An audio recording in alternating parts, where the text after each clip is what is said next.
I'll tell you, Bob, we've met so many interesting people on and off the golf course, and one of them up above. His name is Kenny Mollica, and if you want to catch this guy in action, you have to look up.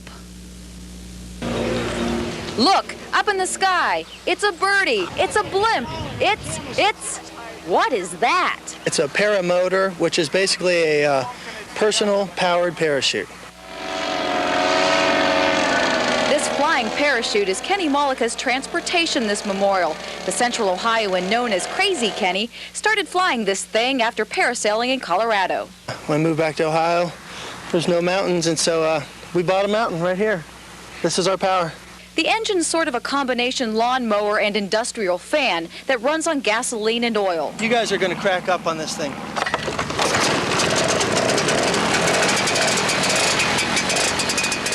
Take off as a bear.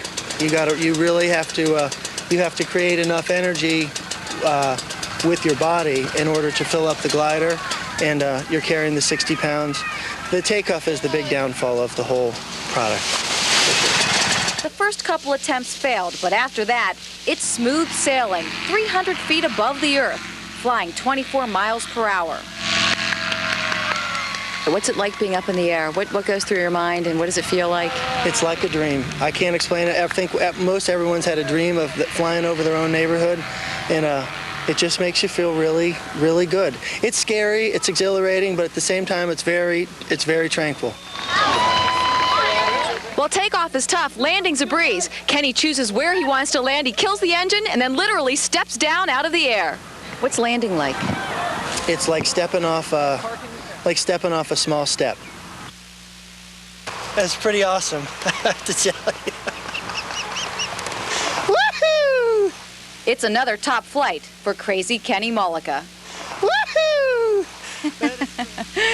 Oh, Kenny was great, and he was having so much fun. Now, this is not something all of us can try, or really any of us, unless you're licensed. Kenny is licensed. He went through numerous training programs. He constantly monitors the weather and the wind patterns before he ever takes off, so it's not something the rest of us can enjoy, but he certainly has a good time doing that. And he does always emphasize safety, Bob. He carries with him an extra parachute, and luckily so far, he hasn't had to use it. Yeah, no kidding, Suzanne. He's got a lot of courage to even go up in that thing. He absolutely does, and I think even more courage, perhaps, is the courage of his wife and his friends who are standing by, biting their nails, watching him take off and watching him land. I was biting my nails just watching your report. Thank you, Suzanne. Time now to bring in my colleague, Clay Hall. What a tight field today. What, 5 guys within 5 strokes of the lead? It is indeed. I want to talk about the poor man's blimp. We're going to launch Anthony Rothman in that thing tomorrow and get sort of, the overview of this tournament.